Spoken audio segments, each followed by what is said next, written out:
What's shaking, people? Back with another reaction, back with some more Caro Emerald from the 2017 Emerald Island EP. Once again, major shout out to Jim, as well as others who've taken an interest in Caro's remarkable body of work, which I feel like was just waiting for me to discover for years, and as I said, I'm very happy Jim brought her to my attention, and at some point I look forward to going through The Jordan, as she has been known more recently. In any case, the next tune on the Emerald Island EP, make sure I have this right.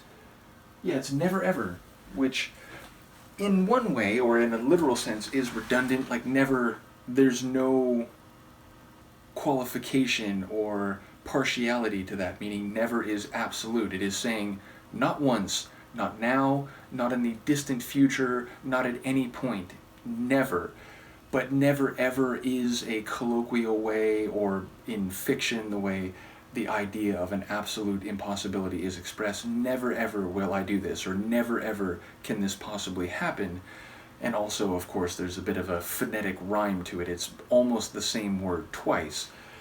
So, yeah, I do wonder if the never ever of the title is legitimate or accurate, or whether it is more the narrator or somebody trying to convince themselves of the impossibility of something, or maybe on the other end of that spectrum, writing off the possibility for something they would actually want to happen, something desirable, but they're being pessimistic or cynical and trying to disabuse themselves of the notion of possibility so that they don't end up being disappointed after being hopeful. So yes, maybe none of these things will be relevant. Let's see what it is in practice. This is Caro Emerald.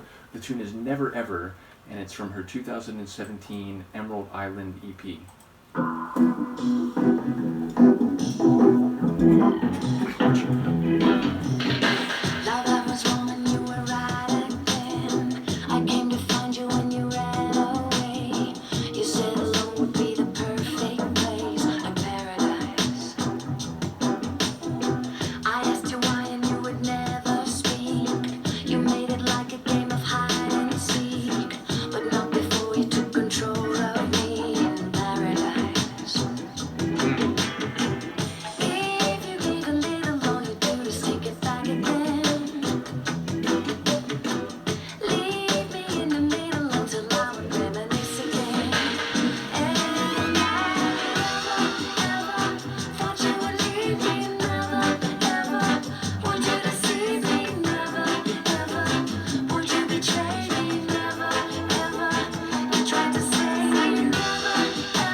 love this tune. Number one, I've noticed on this EP, her style has certainly evolved. Not that there wasn't variety, of course there was on the first couple albums I went through, but there was a lot of jazz sounds, a lot of throwback sounds, and it was kind of like oldie-timey jazz or big band sounds mixed with a slightly more modern flavor. Again, some turntable sounds, some like modern hip hop or trip hop type of sonics. But yeah, that was kind of the general area of her tunes. Here, again, there's been some more tribal or tropical sounds. This one has like a dub reggae feel to it. It's very echoic, although it did alternate back and forth between being very echoic and spacious and then cleaning up and getting a little more direct or front with the sound, and it would go back and forth. So I enjoyed that. But yeah, like a lot of dub reggae, it's got a lot of echo. It's got a like big volume. There's a lot of space in the track, and the keys kind of have this smooth, groovy rhythm like reggae in general, but in particular like dub reggae. And yeah, like lyrically, it's painful, it's sad, but then also it seems like she's reasserted herself by the end, meaning she's the one who had this idea that this other person, this guy, will assume would never lie to her, never leave her, never betray her, never try to slay her, and apparently at some point that was proved wrong, and he has, turned away from her, apparently lied to her, betrayed her, tried to slay her, let's assume psycho-emotionally. Although again, there's been a bit of danger on the album or the EP so far, and like if you're in paradise, maybe not everything is as utopian or enjoyable as you might think in paradise. Paradise can be a dangerous and uncertain place, so it seems like there is kind of a theme on this EP. But yes, again, like it sounds like maybe he cheated on her, or wasn't the person he thought he, or wasn't the person she thought he was, and now again he turned away from her, he lied to her, and so on. But it also sounds like that's not the final chapter in the story, and that maybe he's trying to reestablish the connection or continue his control over her, but she's not answering his calls anymore. She's done. She's pulling back from it. She's disconnecting, and therefore she's retaken some of that control and is tuning him out. So yeah, in the end, it sounds like she's actually, found her footing again and is locking him out, even as he might be trying to prolong the dynamic that she's realized has been there when she thought it was something more paradise-like. So yeah, like a complicated interpersonal and psycho-emotional story, but that's what I took away from it.